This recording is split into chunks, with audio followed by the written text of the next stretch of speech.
नमस्कार. लक्षवेधीमध्ये आपल्या सगळ्यांचं स्वागत. मी प्रसाद काथे. महाराष्ट्रातच नाही तर पूर्ण देशभरामध्ये ॲलोपॅथीचे डॉक्टर आज काम करत नाहीयेत. समजा तुम्हाला ताप आला असेल, खोकला आला असेल, सर्दी पडसं झालं असेल तर आज तुम्हाला ॲलोपॅथीच्या डॉक्टरांच्याकडून सेवा मिळणार नाही. त्यांनी त्यांचे खाजगी दवाखाने, खाजगी हॉस्पिटल आणि त्यातल्या बाह्य रुग्ण विभाग, ज्याला इंग्लिशमध्ये OPD म्हटलं जातं, ते आज बंद ठेवलंय. आणि याचं कारण आहे ते म्हणजे आयुर्वेदाच्या वैद्यांना, ज्यांना आता प्रचलित भाषेत सरसकट सगळ्यांनाच डॉक्टर म्हटलं जातं, त्या पद्धतीनं आयुर्वेदाच्या डॉक्टरांना शस्त्रक्रियेची परवानगी देणं. ॲलोपॅथीच्या डॉक्टरांची विद्यमान भारतात सगळ्यात मोठी संघटना असलेल्या IMA हा केंद्र सरकारचा निर्णय पटलेला नाही आणि त्याच्या विरोधात त्यांनी चक्क काम बंद आंदोलन केलंय. लोकशाहीमध्ये काम बंद आंदोलन करण्याला कोणाचाही विरोध असू शकत नाही. लोकशाहीमध्ये आंदोलन करण्याचा प्रत्येकाचा हक्क अबाधित आहे. भारतामध्ये लोकशाही आहे, त्यामुळे डॉक्टर निश्चित आंदोलन करू शकतात. मुद्दा वेगळा आहे. मुद्दा असा आहे की जेव्हा देश कोरोना काळात आहे, जेव्हा देशाला आरोग्य सेवकांची आणि त्यांनी दिलेल्या प्रत्येक सेवेची अत्यंत निकड आहे, त्यावेळेला ॲलोपॅथीचे डॉक्टर देशभरामध्ये त्यांचे दवाखाने आणि OPD बंद कशा ठेवू शकतात? याच निमित्तानं प्रश्न अजूनही उपस्थित होतात की ॲलोपॅथी आणि आयुर्वेदाचं भांडण सनातन आहे असं म्हटलं तर गैर ठरणार नाही. ॲलोपॅथीच्या माध्यमातून आयुर्वेदाच्या वैद्यांना कमी लेखण्याचे हर प्रकारचे प्रयत्न भूतकाळात झाले आहेत, वर्तमान काळात होत आहेत, कदाचित ते भविष्य काळातही चालू राहतील. आणि त्याला तोडीस तोड म्हणून आयुर्वेदाचे वैद्य सुद्धा आपापल्या पद्धतीनं उत्तर देण्याचा प्रयत्न करतात. पॅथीतला हा संघर्ष महाराष्ट्राला नवीन नाही, भारतालाही तो नवीन नाही. राज्य सरकारच्या दृष्टीनं त्याला किती महत्व आहे, हाच सगळ्यात महत्वाचा आता बदल आहे. काल परवापर्यंतची सरकार ॲलोपॅथीला डोक्यावर घेऊन नाचत होती की काय, आणि आता आयुर्वेदाला सुगीचे दिवस आले आहेत की काय, हाही प्रश्न त्यानिमित्तानं उपस्थित राहतो. आज ॲलोपॅथीच्या डॉक्टरांनी आयुर्वेदाच्या वैद्यांना शस्त्रक्रिया करायला दिली म्हणून देशभरात सुरू केलेलं काम बंद आंदोलन किती नैतिक आहे यावरही प्रश्न उपस्थित करावे लागतील. त्यानिमित्तानंच आजची लक्षवेधी चर्चा, आयुर्वेदाच्या सर्जरीला ॲलोपॅथीचा विरोध का?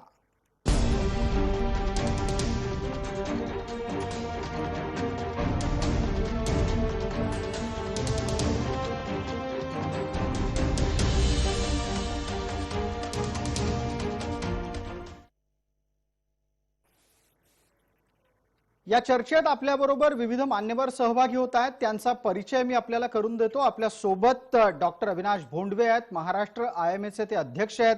आपल्या सोबत आयुर्वेदाचे उपचार तज्ञ वैद्य परीक्षित शेवडे आहेत आणि आपल्या सोबत ॲडव्होकेट डॉक्टर चिन्मय भोसले आहेत. हे स्वतः कायदेतज्ञ आहेत. त्यांच्याशी आपण चर्चा करू. दरम्यान आज दिवसभरामध्ये ॲलोपॅथीच्या डॉक्टरांनी घेतलेल्या भूमिकेनं काही फरक पडला का, रुग्णांना त्या अनुषंगानं काय अनुभवाला सामोरं जावं लागलं, याच्या संदर्भात आमच्या पुण्याच्या प्रतिनिधीनं लोकांशी चर्चा केली. आमचे पुण्याचे प्रतिनिधी सचिन जाधव यांनी घेतलेला हा आढावा आपण आधी पाहणार आहोत, त्यानंतर चर्चेला सुरुवात करूया. आयुर्वेदिक डॉक्टरांना ॲलोपॅथिक शस्त्रक्रिया करण्यास केंद्र सरकारने काही दिवसापूर्वी परवानगी दिली होती आणि त्याच विरोधात आज इंडियन मेडिकल असोसिएशनने सकाळी 6 ते सायंकाळी 6 पर्यंत बंद पुकारलेला आहे. पुण्यासह राज्यभरामध्ये इंडियन मेडिकल असोसिएशनच्या सर्व दवाखाने जे आहेत ते आज बंद असणार आहेत. जवळपास 1,10,000हून अधिक डॉक्टरांनी या बंदमध्ये सहभाग घेतल्याचं सांगण्यात येत आहे. एकूणच आयुर्वेदिक डॉक्टरांना ॲलोपॅथिक शस्त्रक्रिया करण्याची परवानगी केंद्र सरकारच्या निर्णयाविरोधात हा बंद आहे आणि एकूणच सर्व दवाखाने, क्लिनिक्स, OPD या सर्व सेवा सकाळी 6 ते सायंकाळी 6 पर्यंत बंद राहणार असल्याचं इंडियन मेडिकल असोसिएशनकडून सांगण्यात आलंय. एकूणच पाहिलं तर शहरामध्ये अशा प्रकारे अनेक ठिकाणी दवाखाने बंद आहेत आणि दवाखाने बंदच्या बाहेर वैद्यकीय शाखांची सरळ मिसळ करण्याविरोधात IMAचा बंद आहे असं लिहिलेलं आहे. सकाळी 6 ते सायंकाळी 6 पर्यंत बंद असणार आहे. मात्र यामध्ये इमर्जन्सी सेवा मात्र सुरू राहतील. जर केंद्र सरकारने हा निर्णय नाही बदलला तर या विरोधात सुप्रीम कोर्टामध्ये जाणार असल्याचंही इंडियन मेडिकल असोसिएशनच्या अध्यक्षांनी सांगितलंय. त्यामुळे पुण्यासह राज्यभरामधील इंडियन मेडिकल असोसिएशनचे अनेक डॉक्टर जे आहेत ते या बंदमध्ये सहभागी झालेले आहेत. व्हिडिओ जर्नलिस्ट निकेतन मानेसह सचिन जाधव, जय महाराष्ट्र, पुणे. आपण चर्चेला सुरुवात करतोय. डॉक्टर अविनाश भोंडवे यांच्याच क्लिनिक वरून आपण थोड्या वेळापूर्वी घेतलेला आढावा पाहिला. त्या क्लिनिकवर लावलेलं पत्रक सुद्धा आपण पाहिलं. त्यातल्या दोन गोष्टी महत्त्वाच्या आहेत.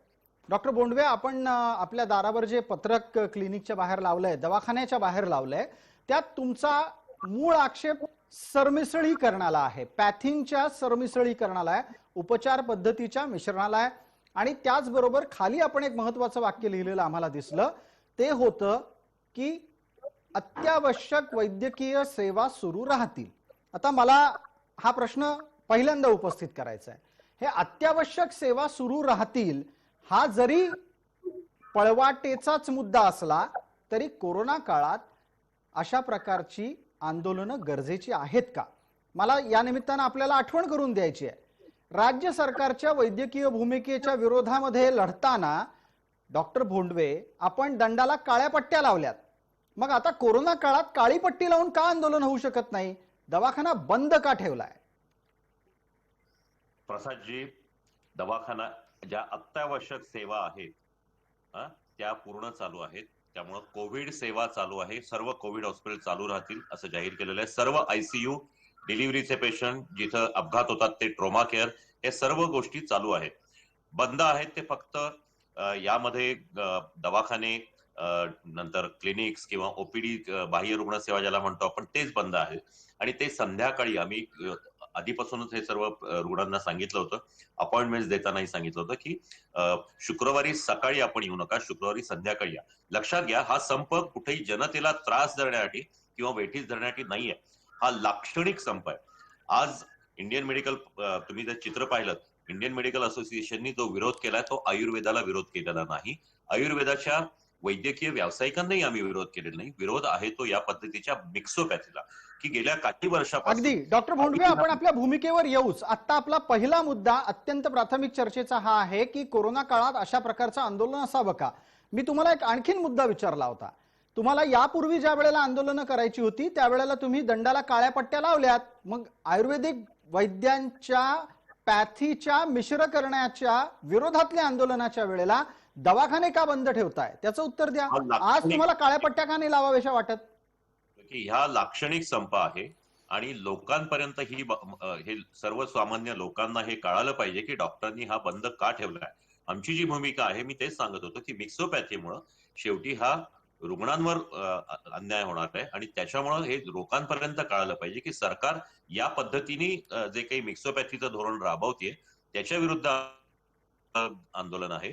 आणि त्याबद्दलची ही अतिशय सौम्य प्रतिक्रिया आहे की फक्त ओपीडी सर्व्हिस ज्या नॉन इमर्जन्सी आहे, डॉक्टर फक्त बंद. डॉक्टर साहेब, तुमच्या लेखी ही अत्यंत सौम्य प्रतिक्रिया असेल, मात्र आपला पूर्ण आदर बाळगून अत्यंत वेदनादायी पद्धतीनं म्हणेन, डॉक्टरनं दवाखाना बंद करणं ही अत्यंत दुःखदायकच प्रतिक्रिया मानायला हवी.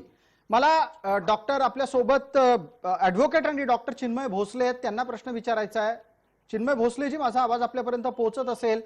कायदे तज्ज्ञ आहात आपण. मला एक थेट प्रश्न ग्राहक या नात्यानं आपल्याला विचारायचा आहे. डॉक्टर अविनाश भोंडवे म्हणतात की दवाखाने सकाळी 6 ते संध्याकाळी 6 बंद आहेत. डॉक्टर भोंडवे असं म्हणतात की त्यांनी त्यांच्या पेशंटना आधीच सांगितलंय आज संध्याकाळी 6 नंतर या. तिसरा त्यांचा महत्वाचा मुद्दा असा आहे की सरकारनं काय डॉक्टरांच्या बद्दल निर्णय घेतले ते त्यांना जनतेत पोहोचवायचे आहेत. हे 3 मुद्दे आपण डोळ्यासमोर ठेवू. आणि माझा एक सरळ सरळ उपचार ज्याला हवे आहेत असा ग्राहक या नात्यानं प्रश्न आहे, माझे हक्क या सगळ्या आंदोलनात अबाधित राहिले आहेत का? पेशंट म्हणून, मला वकील म्हणून तुम्ही काय उत्तर द्याल? कायदेशीररित्या जर फक्त ह्या गोष्टीकडे जर बघितलं तर दोन्ही बाजूंना, म्हणजे तुम्ही जे म्हणताय तसं की एका पेशंटच्या बाजूनी जर बघितलं तर तुम्हाला देखील तुमचा अधिकार आहे to get your necessary access to health infrastructure. तो एक भाग झाला.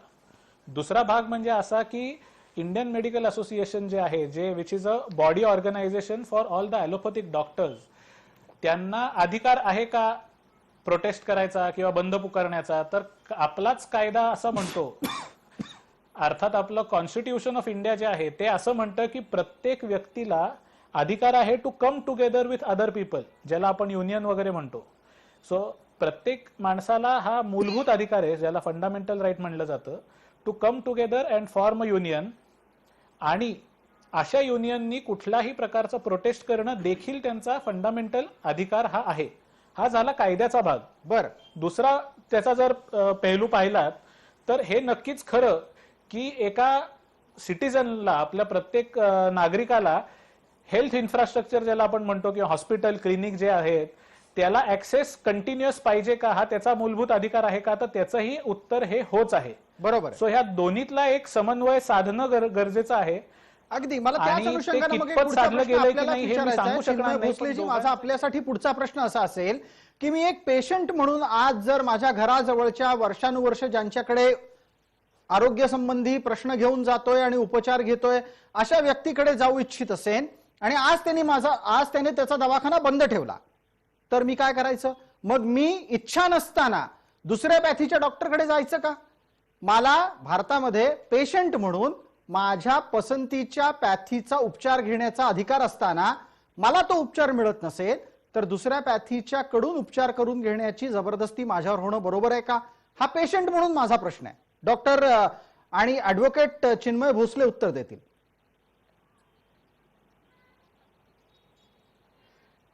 निश्चितपणे जर तसं एखाद्या बरोबर होत असेल की त्याचा हिस्ट्री ज्या डॉक्टरांकडे आहे ते जर त्याला ट्रीटमेंट द्यायला नाही म्हणत असतील तर नक्कीच त्याच्या अधिकाराचं ते उल्लंघन आहे. परंतु मी म्हणलं तसं त्याचं किती समन्वय साधलं गेलंय की डॉक्टरांनी आपलं काम करायचं जे आहे ऍज अगेन्स्ट त्यांची जो अधिकार आहे प्रोटेस्टचा, तो देखील त्यांना तो अधिकार आहे. त्याच्या दोन्ही मधलं जे समन्वय साधणं गरजेचं आहे ते साधलं गेलंय की नाही ते फॅक्च्युअल बेसिसवर बघणं गरजेचं आहे. बरोबर आहे. कोरोना काळात या निमित्तानं ही चर्चा होती आहे, त्याला पार्श्वभूमी काय आहे ती आपल्या सगळ्यांसमोर आहेच. मला आता वैद्य परीक्षित शेवडे यांना बोलतं करायचंय. परीक्षित शेवडेजी, ॲलोपॅथीचे डॉक्टर आज काम बंद आंदोलनावर आहेत आणि त्यांच्या लेखी त्यांनी यात कोणत्याही प्रकारे रुग्णाचे कोणतेही अधिकार बाधित केलेले नाहीत. तुमची प्रतिक्रिया काय आहे यावर? काय एक महत्वाची गोष्ट, जसा आता दोन्ही मान्यवरांनी उल्लेख केला की देश लोकशाहीने चालतो आणि प्रत्येकाला आपलं मत जसा मांडण्याचा अधिकार आहे त्याच पद्धतीने बंद करणं किंवा या पद्धतीचे अधिकार आहेत. प्रश्न हा आहे की एखादी गोष्ट कायद्यानुसार काय आहे आणि त्याच्या पलीकडे जाऊन नैतिकतेच्या दृष्टीने काय आहे, हा प्रश्न मला जास्त सतावतो. मला प्रत्येकाचे अधिकार महत्वाचे वाटतात, त्या बाबतीमध्ये मी बोलणारा कोण नाही किंवा इतर कोणी काय निर्णय घ्यावा याबद्दलही मी बोलणं योग्य नाही. पण आपण जर मला विचारलं तर कुठल्याही परिस्थितीमध्ये आजवर जेवढ्याही कालावधीमध्ये माझी क्लिनिकल प्रॅक्टिस स्वतःची सुरू आहे, कुठल्याही परिस्थितीत दवाखाना बंद ठेवणं, संपावर जाणं हे डॉक्टर सारख्या प्रोफेशनला योग्य नाही नैतिकतेच्या दृष्टीने, असं माझं स्पष्ट मत आहे. आणि म्हणून आज जर आपण बघितलं असेल तर देशात दोन प्रकारची चित्र बघायला मिळाली की या संपूर्ण कोविड कालावधीमध्ये जिथे काही एका संघटनेशी संबंधित असलेल्या लोकांचे, मी सरसकटीकरण करणार नाही, ब्लँकेट स्टेटमेंट करणार नाही, दवाखाने बंद आहेत, ओपीडी बंद आहेत, वर्तमानपत्रामध्ये 1/4 पानाच्या जाहिराती दिल्या जातात आणि जर आपण दवाखाने चालू ठेवलेत तर आपल्याला दंड करू, अशा पद्धतीच्या गोष्टी देखील या समाज माध्यमांवरती व्यक्त झालेल्या गोष्टी आहेत मी जे आपल्याला सांगतोय. तर दुसरीकडे आयुर्वेदाच्या वैद्यांनी आजच्याच दिवशी वेगवेगळ्या ठिकाणी ब्लड डोनेशन कॅम्प घेतले, आपल्या दवाखान्यामध्ये मोफत चिकित्सा शिबिरांचं आयोजन केलं. मला असं वाटतं की ही दोन चित्र जी आहेत ती खूप बोलकी आहेत आज देशाच्या समोर आणि देशाची. परीक्षित शेवडे, आपल्या या वक्तव्यातला एक महत्वाचा मुद्दा घेतो आणि पटकन डॉक्टर भोंडवेंना विचारतो. भोंडवे साहेब, ज्याला इच्छा नाही त्याच्यावर सुद्धा आज दवाखाना बंद ठेवण्याची ॲलोपॅथीच्या डॉक्टरांच्या संघटनेनं सक्ती केली, हे खरं आहे का? सक्ती कोणावरही झालेली नाही, हे पूर्णपणे आवाहन केलेलं होतं. आणि तुम्हाला हे सांगतो की ज्या रुग्णांना खरोखर असं आहे की आता त्यांना तपासल्याशिवाय गत्यंतर नाही, म्हणजे ती इमर्जन्सी आहे, त्यांना तपासणीची पूर्ण व्यवस्था होती. म्हणजे फक्त जे आता सकाळी बोलवलेले असतील त्यांना आम्ही ठरवून आधी संध्याकाळी बोलवलं, तरी जे कोणी आले असतील त्यांना तुम्ही संध्याकाळी या किंवा उद्या या.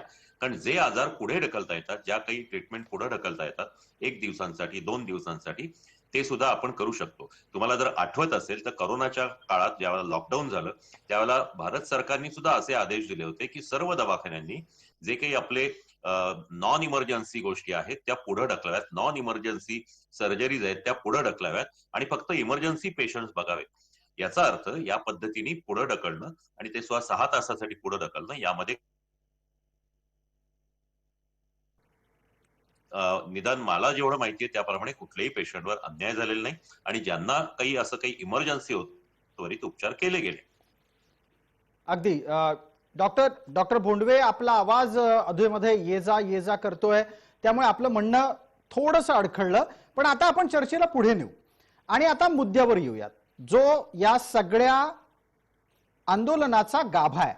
अर्थात आतापर्यंत आपण चर्चा केली ती नैमित्तिक कारणांवर होती. आता आपण मुद्द्यांवर येतो आहोत की तुमचा मूळ विरोध कशाला आहे. तुम्ही असं सांगता आहात, म्हणजेच IMA असं सांगते आहे की मिश्र पद्धतीची उपचार पद्धती जन्माला घालणं हे योग्य नाही. आयुर्वेदानं आयुर्वेदाच्या उपचार पद्धतीच्या अनुषंगानं काम करावं, ॲलोपॅथीनं ॲलोपॅथीच्या पद्धतीनं काम करावं. यातून तुम्हाला सांगायचं नक्की काय आहे ते स्पष्ट करा. शस्त्रक्रिया हा आयुर्वेदिक वैद्यांचा अधिकार नाही अशी तुमची भूमिका आहे का? अजिबात नाहीये. आमचं हेच म्हणणं आहे की आपल्याला हे मुळापासून हे विचार केला तर आम्ही आयुर्वेदाला किंवा आयुर्वेदिक वैद्यांनी शस्त्रक्रिया करावी यामध्ये कधीही विरोध केलेला नाही. यामध्ये काय होतं माहितीये का की आपल्या देशामध्ये ह्या 3 वेगळ्या वेगळ्या काउन्सिल्स आहेत की जे सर्व शिक्षणाचं आणि सर्व प्रॅक्टिसचं नियोजन करतात. मग आयुर्वेदासाठी इंडियन काउन्सिल आहे, इंडियन मेडिकल CCIM आहे, याच्यासाठी ॲलोपॅथीसाठी ही आपली म्हणजे मेडिकल काउन्सिल ऑफ इंडिया किंवा आता NMC आहे, होमिओपॅथीची वेगळी काउन्सिल आहे. या सगळ्या काउन्सिल त्यांचा शिक्षणक्रम ठरवतात, त्यांचं करिक्युलम ठरवतात आणि त्याप्रमाणे ती प्रॅक्टिस करायची असते. आणि कायद्याने असं आहे की आपल्याला वकील साहेब सुद्धा सांगतील की तुम्ही ज्या पॅथीमध्ये तुम्ही ज्या काउन्सिलमध्ये रजिस्टर आहात त्या काउन्सिलनी जी मान्य केलेली आहे त्या पद्धतीच्या शस्त्रक्रिया आपल्याला कराव्या लागतात.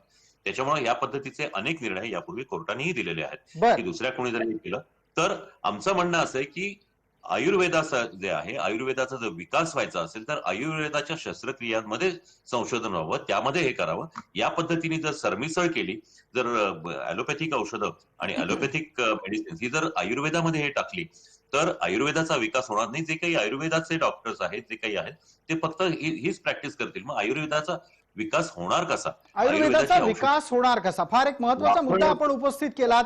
वैद्य परीक्षित शेवडे यांच्या चेहऱ्यावरचं हास्य बरंच काही सांगताय या निमित्तानं. मला आत्ता तुम्हाला परीक्षित शेवडे संधी नाही द्यायची, कारण एक छोटा तपशील आपल्याला सर्व आपल्या प्रेक्षकांच्या समोर आणायचा आहे. ग्राफिक्सच्या माध्यमातून एकदा आपण पाहूयात की आयुर्वेदाच्या मध्ये शस्त्रक्रियेचा इतिहास किती जुना आहे, आयुर्वेद हे विकसित शास्त्र आहे का, आणि त्याच्या आणखीन विकासाची संधी निश्चित आहे, त्याच्यावर काहीच प्रश्न उपस्थित राहू शकत नाहीत.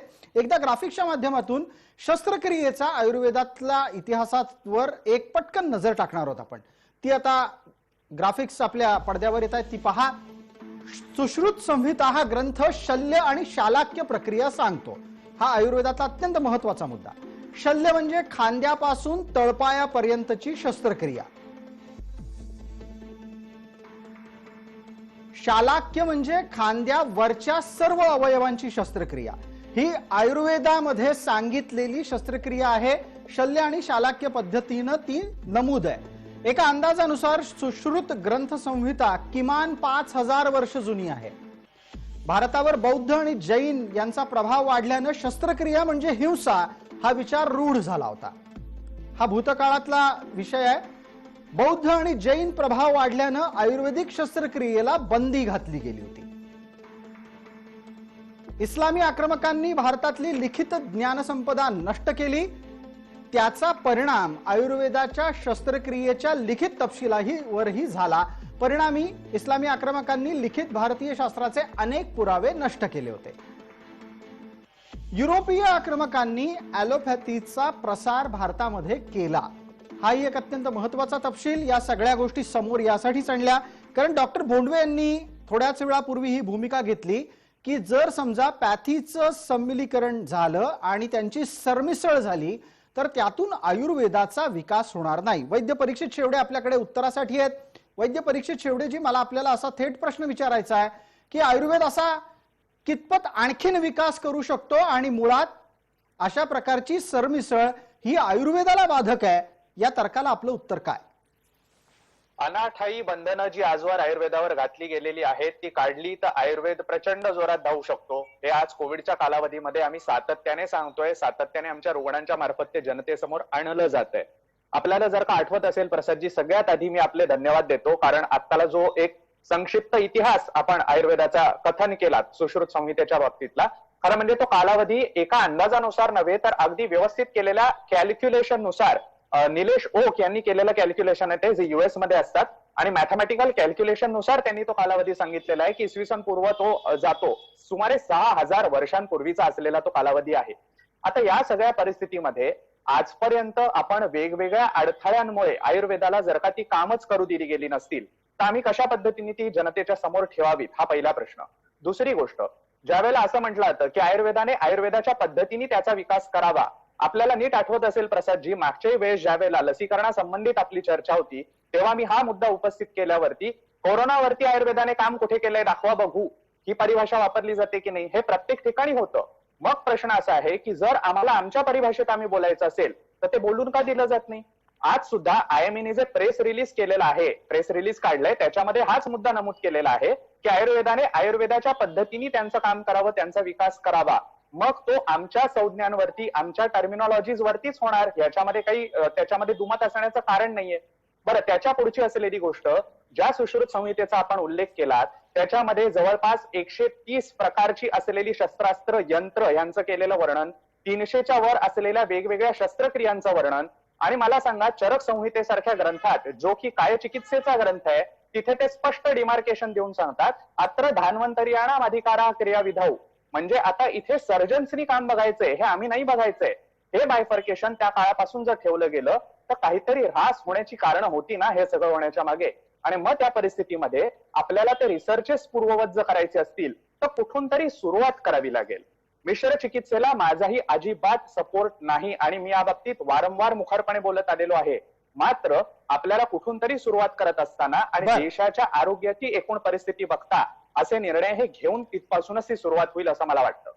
मला मग वैद्य परीक्षित शेवडेजी, आपण एका गोष्टीचा खुलासा आणखीन करा की शस्त्रक्रियेची परवानगी म्हणजे पॅथीची सरमिसळ, हा दावा मान्य? अजिबात नाही.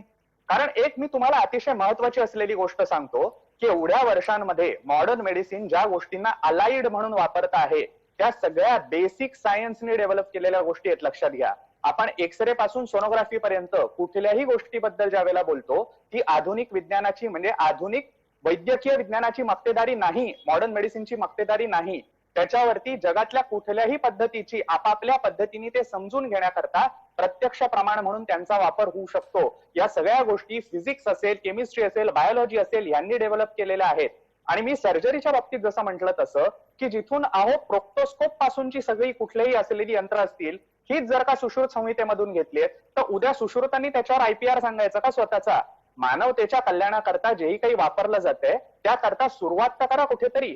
मला आपल्याला थांबवायचं आहे आणि या निमित्ताने एक प्रश्न डॉक्टर भोंडवेंकडे उपस्थित करायचा आहे. डॉक्टर भोंडवे, मला आपल्याला विचारावं असं वाटेल की आपण असं म्हणता आहात पॅथीच्या सरमिसळीमुळे आयुर्वेदाचा विकास खुंटेल. मला तर उलट विचारायचं आहे की जर समजा शल्यक्रियेच्या बाबत इतका प्रदीर्घ अनुभव हा आयुर्वेदात नोंदवला गेलेला आहे तर उलट ॲलोपॅथीनेच त्याची मदत घ्यावी की, आणि ॲलोपॅथीने समृद्ध व्हावं, ॲलोपॅथीने स्वतःचा विकास करावा, सरमिसळीतून ज्ञान वाढेलच.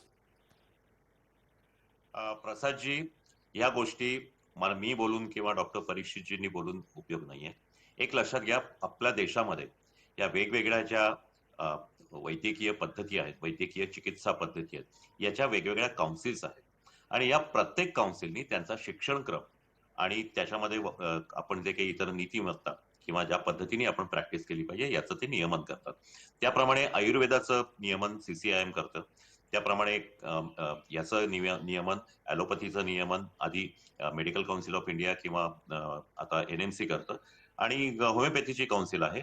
तर या पद्धतीने ज्या गोष्टी आहेत त्या आता जे असं आहे की आता यापूर्वीही अनेकदा हे घडलेलं आहे की ॲलोपॅथी मधली modern other medical council of इंडियाच्या याच्यामध्ये जे काही करिक्युलम मध्ये ज्या अभ्यासक्रमामध्ये ज्या गोष्टी आहेत त्या तशा उचलून आयुर्वेदामध्ये दिल्या.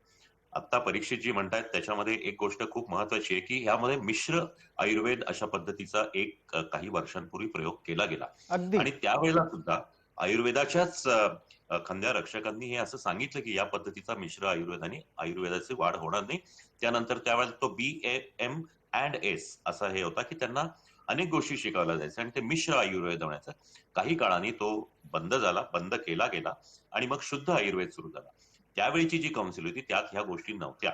तर आता जर आपण आता ते परीक्षेचे म्हणाले ते अगदी योग्य आहे की त्या काळी खरोखर खूप मोठ्या गोष्टी होत्या ज्या मधल्या काळामुळे ह्या पडद्याआड गेल्या किंवा लोकांपर्यंत आल्या नाही. तर त्या गोष्टींमध्येच आपण जर काही संशोधन केलं तर हे निश्चित त्याचा उपयोग होईल. आपण असं वारंवार सांगता आहात की अधिकाधिक संशोधनाची गरज आहे, काउन्सिलच्या माध्यमातून ठरवून दिलेला अभ्यासक्रम पाळला गेला पाहिजे. मला एक प्रश्न आपल्याला विचारायचा आहे, तुम्हाला सगळ्यात जास्त आक्षेप हा आयुर्वेदाला परवानगी देण्यावरच आहे का? समजा उद्या युनानीला परवानगी दिली तर ही तुमची भूमिका युनानी बाबतही तीच राहील? प्रश्नच नाही. एक लक्षात घ्या की कायदा असा आहे, आज कायदा असा आहे की मी आता जनरल फिजिशियन आहे, मी जर सर्जरी केली तर ते मला अलाउड नाही. एखादा पोटाचा सर्जन आहे त्यांनी जर हार्टची सर्जरी केली तर ते अलाउड नाही.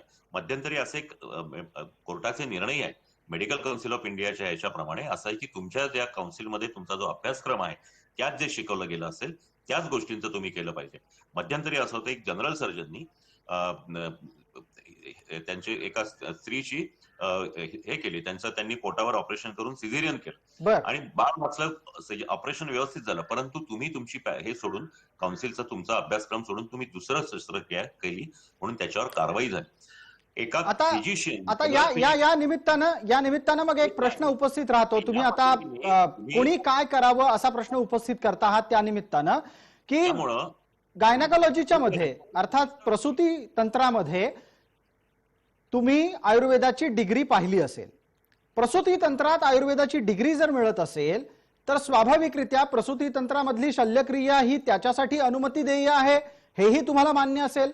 मग आयुर्वेदातल्या शल्यक्रियेवरचा आक्षेप नक्की कोणत्या मुद्द्यांच्या आधार आहे डॉक्टर भोंडवे?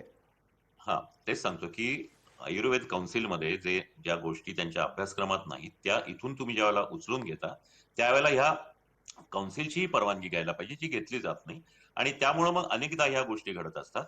त्याच्यामुळे आमचं म्हणणं असं आहे की मेडिकल काउन्सिल ऑफ इंडिया किंवा आताचं नॅशनल मेडिकल कमिशन यांच्या अभ्यासक्रमामध्ये ज्या गोष्टी आहेत त्या त्यांच्याच अभ्यासक्रमात राहू द्या. आयुर्वेदाच्या ज्या अभ्यासक्रमामध्ये आयुर्वेदाच्याच त्याच्यामध्ये राहू द्या. आयुर्वेदाचा जो इतिहास आहे त्याच्यामध्ये ज्या गोष्टी उल्लेखल्या गेलेल्या आहेत त्याच्यामध्ये जी औषधं दिलेली आहेत की जी अजूनही कित्येक औषधं जगाला माहीत नाही.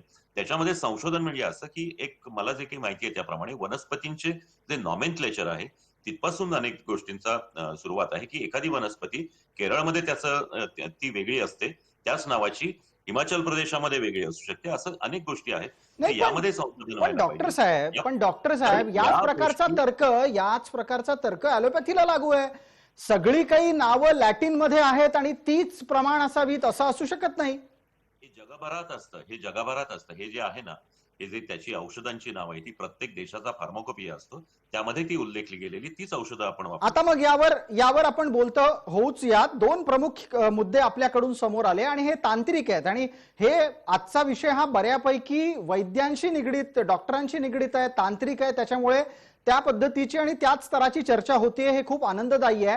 मला दोन मुद्द्यांवर चर्चा पुढे न्यायची आहे. एक म्हणजे अभ्यासक्रमातून उचलेगिरी करू नका, हा एक महत्वाचा आक्षेप केला गेला. आणि दुसरं त्याबरोबर असं सांगितलं गेलं की जर समजा असं करायचं असेल तर संबंधित काउन्सिलची परवानगी लागेल.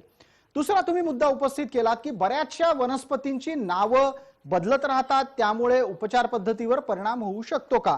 दोन मुद्दे आपण समोर ठेवूयात. पहिल्यांदा मला तांत्रिक विषय म्हणून अगदी अनेक गोष्टी आहेत अनेक गोष्टी, पण आता तुम्ही या दोन प्रामुख्याने मांडल्यात. मला या निमित्तानं चिन्मय भोसलेजींना विचारायचं आहे. भोसलेजी, एका मुद्द्यावर आपण पटकन कायदेशीररित्या गोष्ट समजून घेऊ. दोन अभ्यासक्रमांना एकत्रित करून तिसरा अभ्यासक्रम करणं हे मुळात नैतिकतेला आणि कायद्याला धरून नाही का? कारण त्यावर फार मोठ्या प्रमाणात आक्षेप नोंदवले जातात IMA कडून असं दिसतंय. आणि IMA असंही म्हणतं की जर समजा ॲलोपॅथीतून तुम्हाला अभ्यासक्रमातून काही उचलायचं असेल तर संबंधितांची परवानगी हवी. पण माझा पुढचा प्रश्न आहे जी गोष्ट मुळात आयुर्वेदात 5,000 वर्षापासून आहे त्यांना दुसऱ्यांकडून काही घ्यावं लागेल अशा प्रकारचा भ्रम निर्माण केला जातोय का?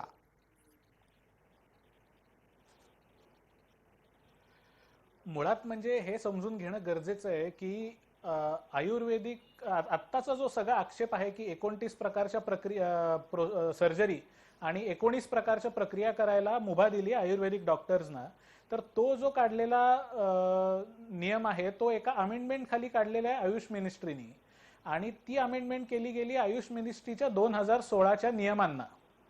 तर आता आयुष मिनिस्ट्री ही पूर्ण इंडियन मेडिकल काउन्सिल वरती कंट्रोल आहे का, किंवा इंडियन मेडिकल काउन्सिल ही आयुष मिनिस्ट्री खाली आहे का, तर त्याचं उत्तर नाही आहे.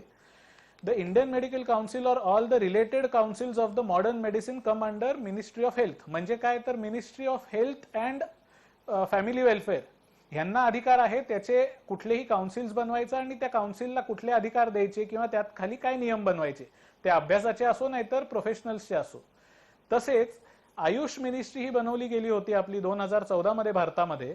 त्यांना आयुर्वेदासाठी काय काय करता येईल आणि त्याचं पुढे कसं नेता येईल आयुर्वेदाला, त्याचे अधिकार आयुष मिनिस्ट्रीला दिले गेलेत. आणि त्या अधिकाराखाली 2016 पासून काही अधिनियम अंमलात आहेत भारतामध्ये. आणि त्या अधिनियमामध्ये अमेंडमेंट करून आता हा एक नवीन नियम काढलेला आहे ज्याच्यात 39 सर्जरी आणि 19 प्रक्रिया करायला मुभा आयुर्वेदिक डॉक्टर्सना दिलेली आहे.